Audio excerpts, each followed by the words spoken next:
La bière, ça ne se fait que dans le Nord, bien sûr, et alors la fabriquer, c'est tout sauf une affaire de femme.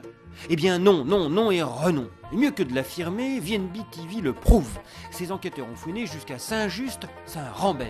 Saint-Just-Saint-Rambert? Mais que brasse-t-on à Saint-Just-Saint-Rambert? De l'air? Mais non, de la bière, près de Saint-Étienne dans la Loire. Et c'est Anne-Laure qui l'a fait à la brasserie artisanale et biologique de la Loire. Alors la Loire, j'aime beaucoup la Loire maintenant, hein, mais c'était pas voulu à la base. C'est-à-dire faire de la bière ailleurs qu'en Alsace ou dans le Nord, on était un peu désilluminés.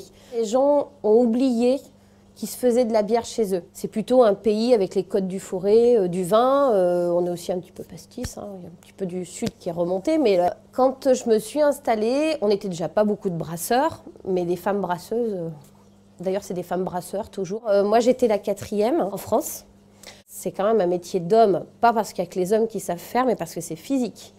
C'est-à-dire qu'il faut porter des sacs de malt qui font 25 kg, il faut porter des fûts qui font le poids du fût plus la bière, à peu près 50 kg.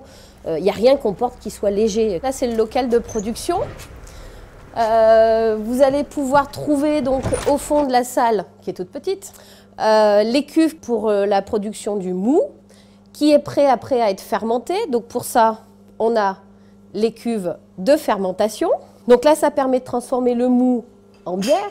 Et quand notre bière est enfin prête, on va passer à l'étape d'embouteillage. Donc avec notre étiqueteuse et notre embouteilleuse.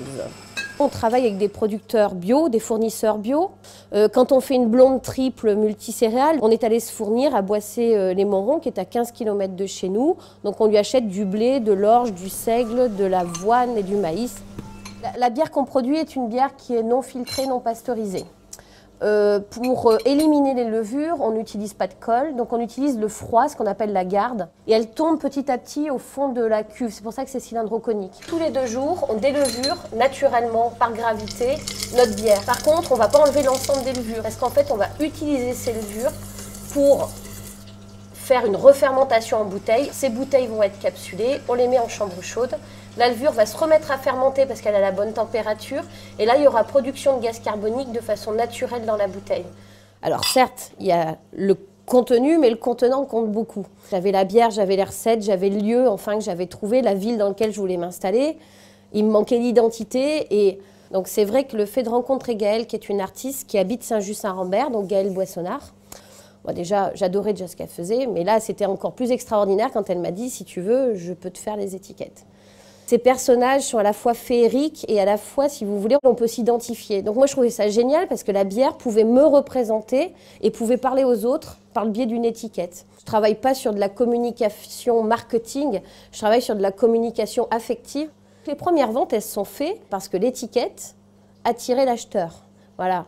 Et après, c'était à moi, bien sûr, de faire un produit qui corresponde à l'image. Je veux dire, si ma bière n'était pas bonne, j'aurais beau avoir une belle étiquette, on n'aurait pas pu vendre non plus, quoi. Donc voilà, donc c'était bien parce que j'avais pas besoin de aider le client. C'est le client qui était attiré par les visuels. Et alors? Eh bien, c'est ravissant et très bon. Un délice, du caviar, du nectar à mousse.